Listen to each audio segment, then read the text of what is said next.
Are you sure about that? Maybe. Make sure to turn off world because we are streaming to the world. World audio. Else you're going to hear yourself echoing. Okay.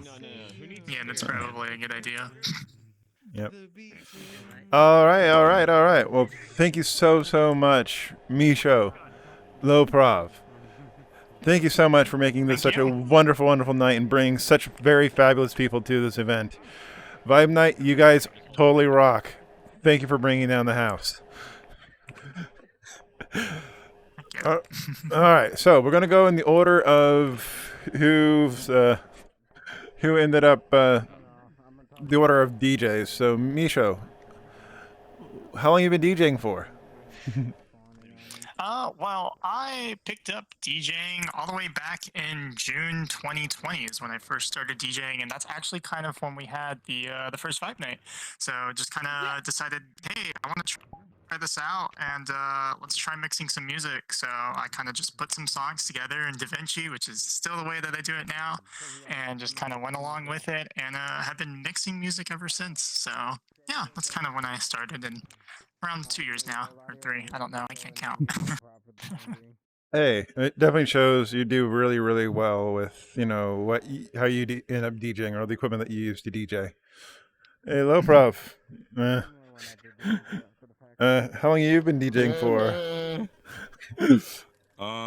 Okay, honestly, I actually been doing this for since 2010, so probably about 11 years, give or take. It definitely shows. Misha, what started Please you? excuse the drilling noise. You're fine. You're fine. So Misha, you said when you got started DJing for Vibe Night, what inspired you to start DJing?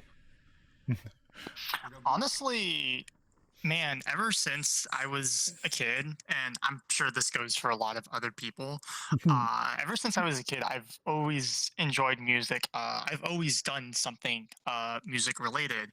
Back in the early, like the mid 2000s, like 2008, 2009, my dad would have a little computer just kind of sitting there in our living room, and he'd burn CDs with some like trance, like really old stuff from like the early 2000s. And whenever he was away at work, I would always put that on, put some headphones on, and just listen to it the whole day. I just listened to all the music that he put on the CDs. So I've just always really enjoyed music. Took piano classes when I got a bit older and whatnot. So music has honestly really been a big part of life. So really, my inspiration was music itself. I enjoy the creativity aspect of it, and being able to use a song to kind of resemble certain emotions, as some people do that. But overall, it just really just boils down to music itself, and I think it's great. I love it. I listen to it every single day. So definitely kind of what Oh, got me into DJing. yep. So Did no prof go, or did they actually take a Oprah crap? is running around.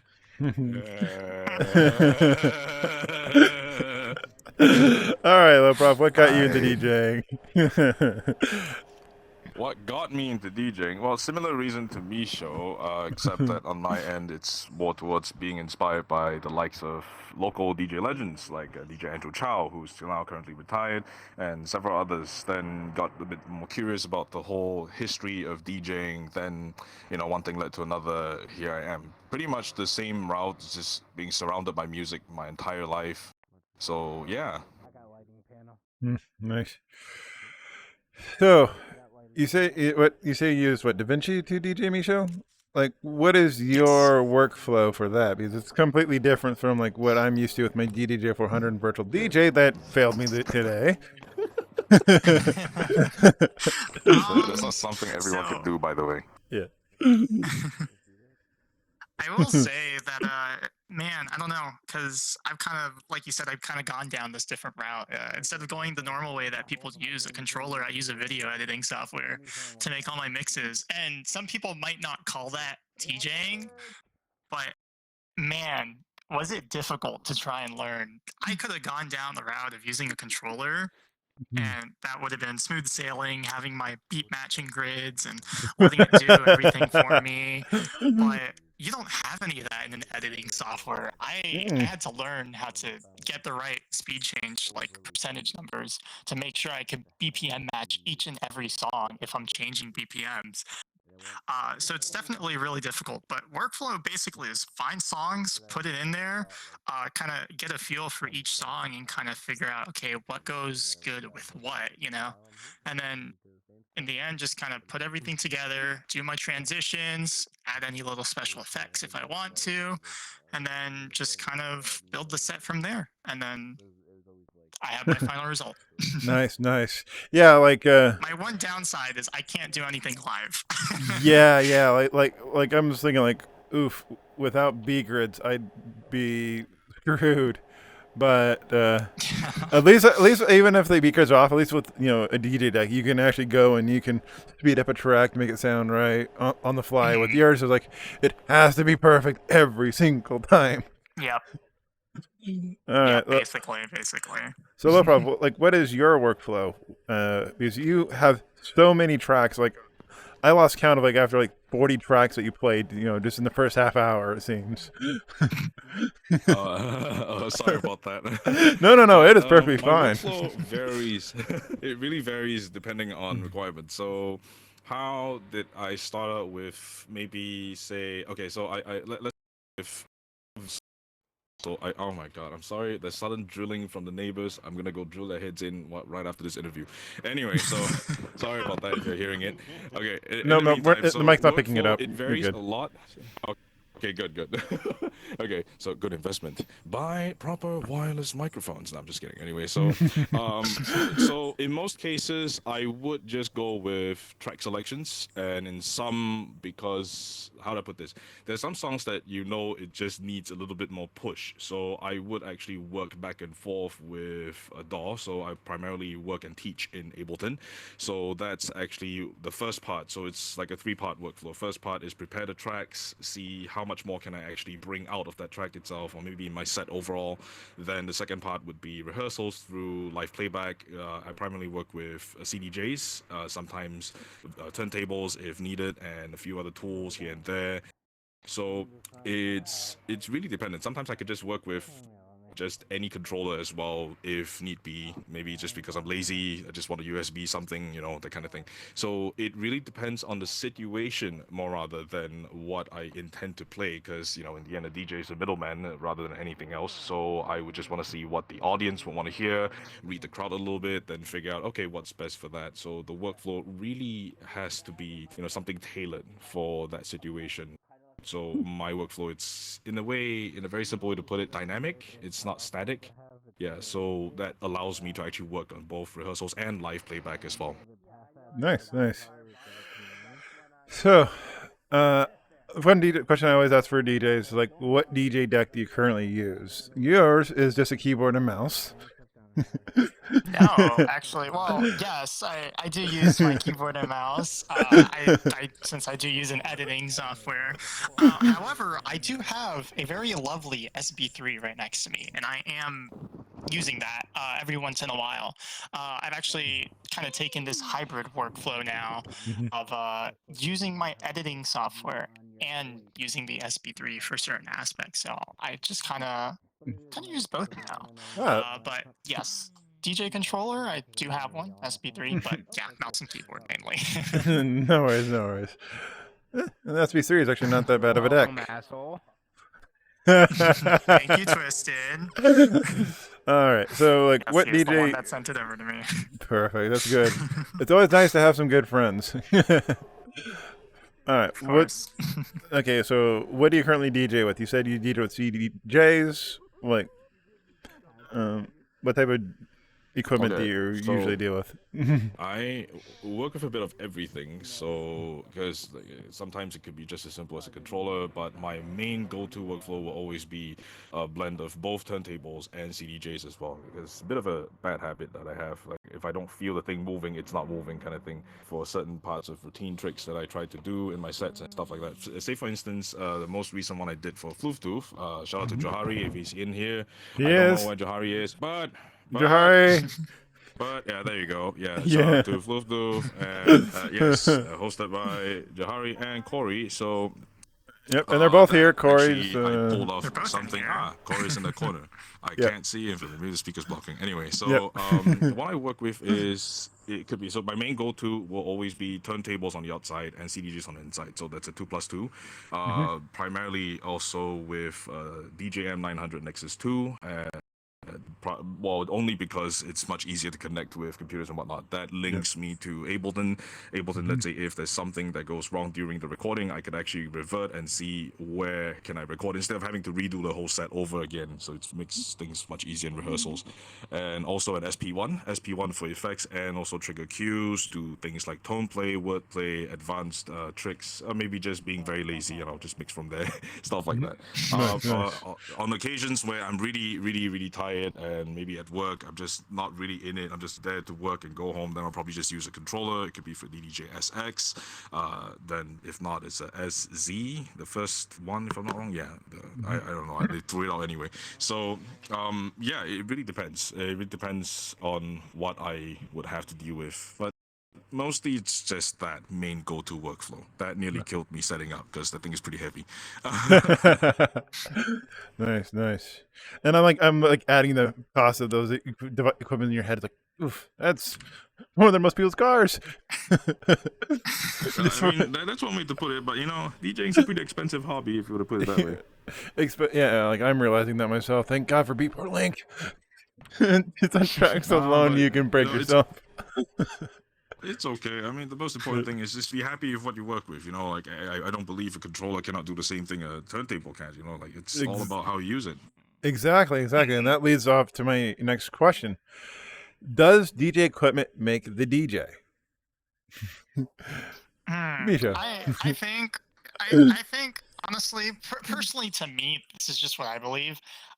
In certain situations, yes, because like LOPROV mentioned, sometimes controller can be better than turntables. Sometimes it really depends what the DJ is doing. It depends what kind of music they're trying to mix, what genre. Basically everything. Though obviously there are skills that a DJ needs to learn that are very, very essential to making a set or to making songs work together just in basic, basically. Yep. You know, getting those BPMs right, make sure your songs are beat matched, you know, just very essential things. So I obviously review the DJ sets for Vibe Night and whatnot. I obviously can't say any names, but we have had some applications where it's like, man, like you hear like two beats, bum bum bum bum, like it's not even beat match sometimes. And I understand that there can be issues, but it's like it's a little bit of both, in my opinion. You know. Yep. So that's just what I personally believe, and yeah. Yep. And then you kind of did touch on this a little bit, LOPROV. Do you want to expound on it? Like, does the Okay, DJ sorry, deck? I didn't figure out the. No. I didn't realize I was muted. But anyway, Yeah. okay. So this is so yeah. I mean, regardless, I mean, sure you can spend $15,000 on equipment, the top of the class, like that kind of stuff. But if you're going to be like this one DJ that I did an opening for, who literally train wrecked his mixing 3 songs in, and one of us has to go up and rescue that set, you know it's bad news. That's actually bad. You don't want to do that in front of 500 people. That's for example. And fact of the matter is, it proves the important point that it's really all about the DJ. Like if you could work a 200 controller to rock a $2,000 set, I think that proves a lot of point. Likewise, it's the same thing as, I mean, of course, it would be nice. It's actually very nice to actually have, you know, access to advanced equipment. That's why we set the CDJ as an industry standard. Say for instance, let me give an example. So controllers, they are, let's give or take half the size in platter size as opposed to CDJ, where the platter is full size, and that means, you know, you have a bit more trouble trying to get precise control. Let's say if you're doing things like scratching and that, or it takes just a bit more finesse to actually try and work around the thing, as opposed to how you would on a CDJ or a turntable platter itself. So same thing for tempo control. You have the CDJ, which is what we call air quote full size, and then you have controllers, which is air quote half size, which again, it's a bit of a problem. It feels like you're pinching a lot more than you're trying to actually, get that precise control that you need. So it's really a question of how the DJ would be able to adapt to the equipment that they have in this case. Hmm. And, well, is that going to be the end game go-to solution for them? That kind of thing. Yeah. But if you're just starting off, a DJ deck like a DDJ 400 or 200 if you really want to go cheaper, or even like the Newmark Party mix, like that can at least still get you Ooh. started to establish Yeah. yourself with, Yep. hey, do I want to do this? Do I really want to DJ? Do I have the skills to beat match and such? Like, you don't need to go out there and spend $500 on the top of the line deck. Like, buy the cheap ones first. Get a used one off of eBay, because the DJ decks are, as long as they're treated nicely, they last a long time. So, like, if you want to start the DJing, just get yourself a deck and start it out. And most DJ decks come with free access to Serato or Record Box. Virtual DJ has like a free entry level system. Like, do what you need to do to at least get your foot in the door. Yep. Anything works really. And I've seen people who worked with Vestec's VCI series, which is a very, very small controller, and your palm is enough to cover pretty much half the controller itself. That's how scary it is. But I've seen someone pull off an entire turntablism routine on it, and that proves the importance of knowing your equipment more than just anything at all. So to answer your question, it's really all about the DJ at the very end. Yep. Yeah, because you can always improve and such. What advice, Misho, would you give to a DJ who's like applying to like Vibe Night, Virality, iWAIT, my event, placeholder that doesn't seem to get in? What advice would you give a DJ who's applying? To say, hey, don't stop, keep working. I'll definitely keep trying, keep yourself motivated, and keep going at it. Eventually, you will learn, and you will most likely be accepted. But I think mainly is learning. Maybe take a step back, kind of listen to your set, and kind of see what it is that's kind of going on. Maybe there's something that might be wrong, and maybe you didn't realize it while you're in the middle of mixing and kind of doing everything for it. So really, I would say for me is honestly just keep trying, keep learning, because knowledge in DJing is very, very important, and you might learn something on how to mix with a new song, or learn another skill in transitioning, or all these different things that you can kind of do. So really, for me, it's very simple, I guess. Just keep trying, keep learning new things, and keep trying it out. No problem. Like, what would you, say, or what advice would you give along those lines, to like new DJs starting off who maybe feeling discouraged because they're not getting accepted into, club events or whatnot? And you're muted if you, there. No, you're not. No, I'm here. I'm listening. Okay. The lag is real. But anyway, I would say the same thing I tell everyone, but who usually come across with sudden pop quiz. Like, yeah, what should I do in here? And the one thing I find myself saying more often than not nowadays would be, use the power of your imagination. Like your sets, well, sure, any two DJs can have the same 10 songs, but two DJs can have vastly different playing styles. The key here is the power of your imagination. Is how many ways can you see these few tracks interact with each other? How many ways can you present them? Because after all, a DJ is a middleman. So how well can you do your job as that in that aspect is entirely up to your creativity, and that usually comes from lots and lots of trial and error. And if for those who haven't been able to get much luck in trying to get accepted to different places, that's absolutely fine. That's part and parcel of really trying to build your own platform, that kind of thing. And in that process, don't let people tell you otherwise. I like to believe it. Like, believe it or not, I have people telling me that everything that I've been playing for the last few months, I have people telling me that, no, this is not how you should play it. And I would say, sure, thank you for your feedback, and I'll just move on. I'll just ignore that. But at the very end, it's really because if I were to listen to these people and let them limit me, and that I wouldn't be here where I am. Same thing as I would tell everyone else that, be it if you're first day in or 10 years in, it's the same thing I would say. Use the power of your imagination and build your own platform. And when I say platform, I mean specifically how are you going to present the music in a way that only you can do it? And that's really a journey for you to explore, because life's too short. Why not just do everything you want to do anyway, right? Yes. Yeah, like build that foundation, establish who you are as a DJ. That way, if somebody listens to a set, so they didn't have to look at the name like, yes, that's a Misho set. Like, oh yes, that is a LOPROV set. And they're like, oh yeah, that's a Warren set. Especially when you hear the end track. And I guess that's the joys and woes of being a DJ. Like when you first start out, there's a lot of people that probably don't know where or how they should actually do. So they try to mimic other people, and people like Trentino, for instance, he actually pulled off a pretty decent set when it comes to mashing different genres all together. Some people find him sloppy, some people find him top, like just cream the crop, the kind of thing. And everybody has their opinions. The entire thing rests on your shoulders would be, what kind of opinion would you have of yourself as a DJ? That's a performing.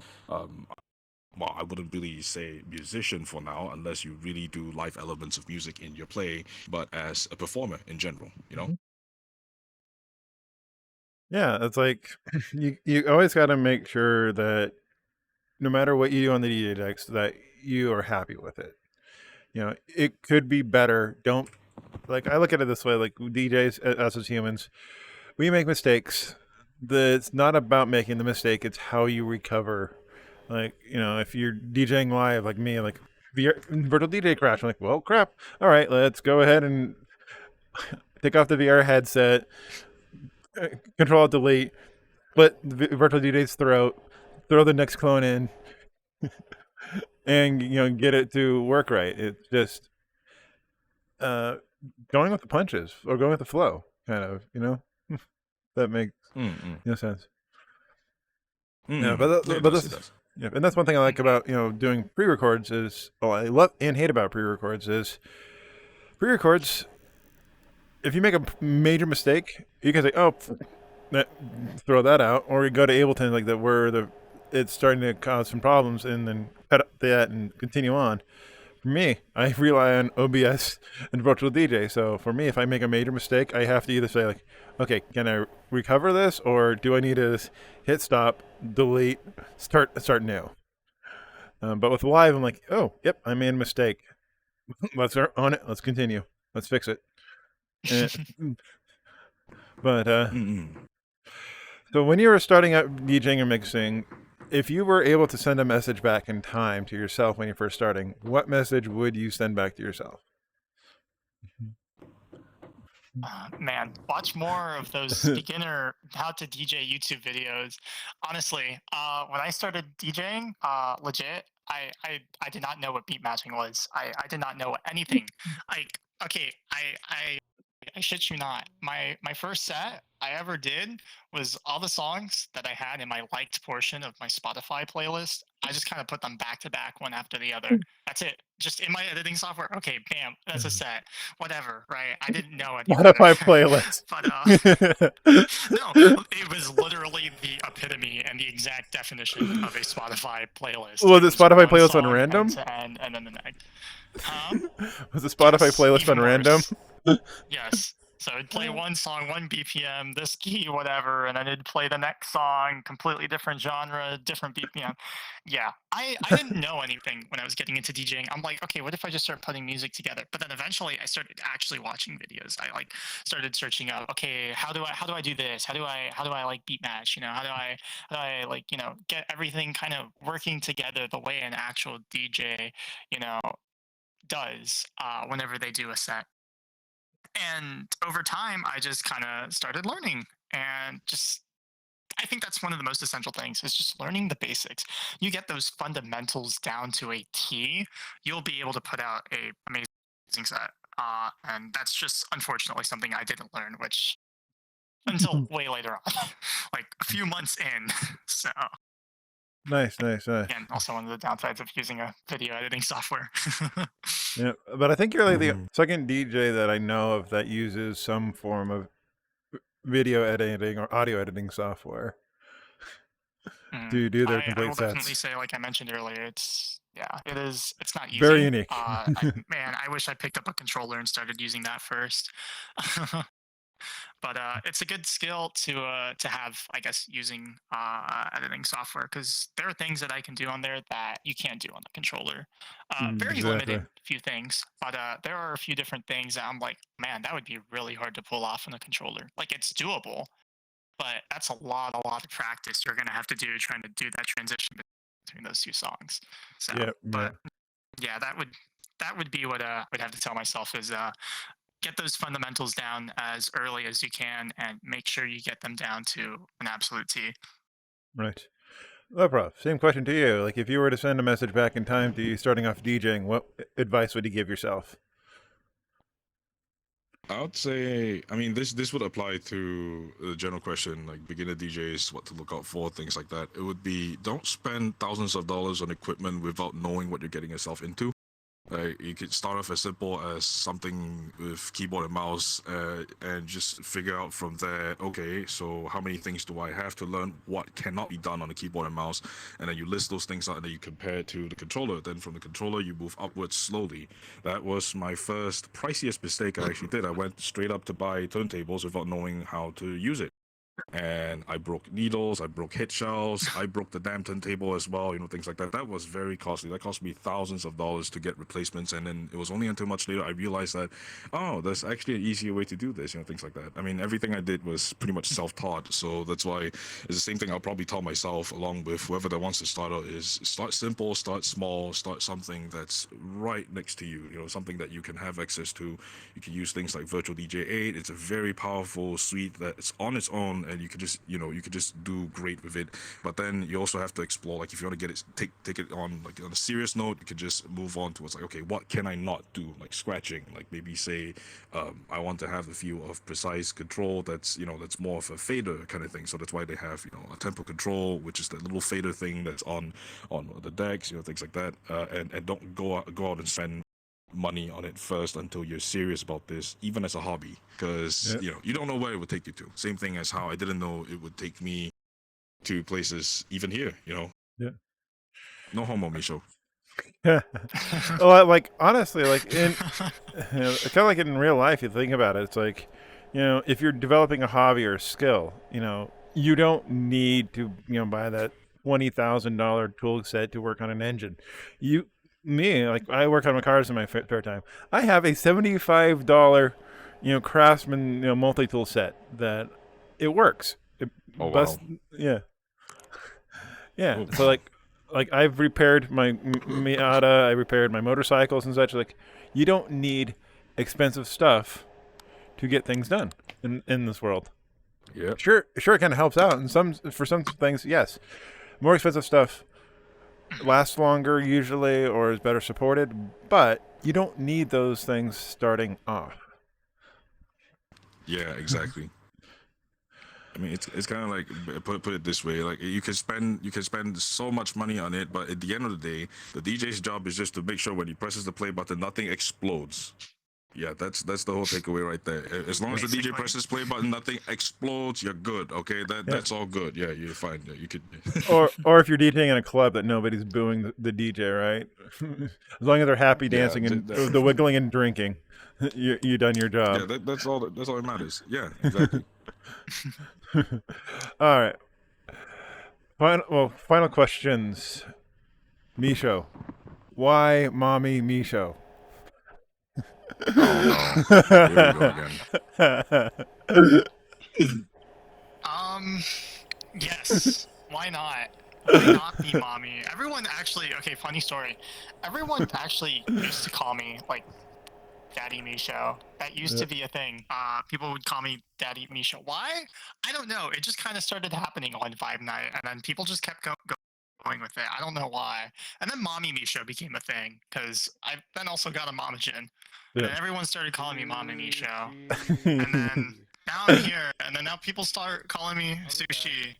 And want to eat me because apparently because I'm a manokit, they wanna cut me and eat me. I don't know why, but yeah, Mommy Misho. It just kind of came to be. Yeah. So. So would that make Poi Daddy Poi? Yes, Poi is in fact daddy. Oh no, She is very much daddy. Daddy boy. It's true.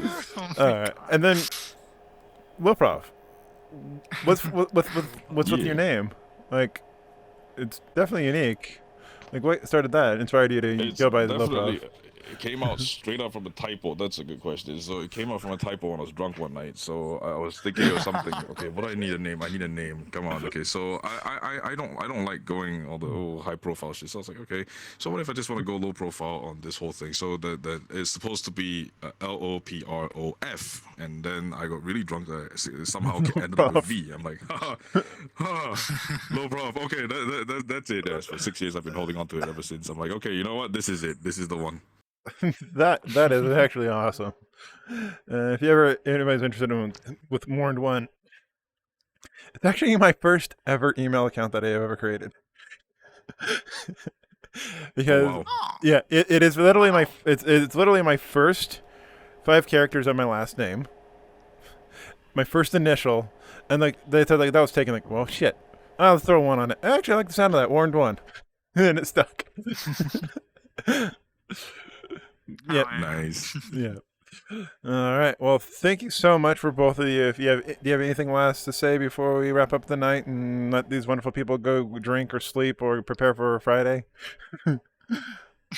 Honestly, just thank you to you. Thank you for bringing me on board with this. It was awesome. It was a lot of fun. Yes. So thank you specifically, and yeah, thank you so All much. right.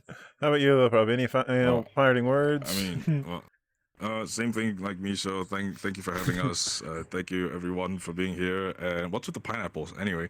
So yeah, Doesn't have a like good night, throwing please. For pineapples those at who are us? drinking, please drink more water. For Yes. those who are not, wash your hands or something like that. I don't know, stuff like that. Yeah, you do not want to catch what he's Tabasco is got. for, yeah. Yeah, don't Wear catch a what I mask. have. I have COVID right Yeah. now. Yeah, Sanitize wear a those mask. hands. Wash your damn hands. Take a shower. Yeah. Take many showers, as Please. many as you can. All right. 5 a Well, day. If you can. all right. Well, thank you That's a so bit much. Yeah, yeah, Five a thank day. you so much for both of you.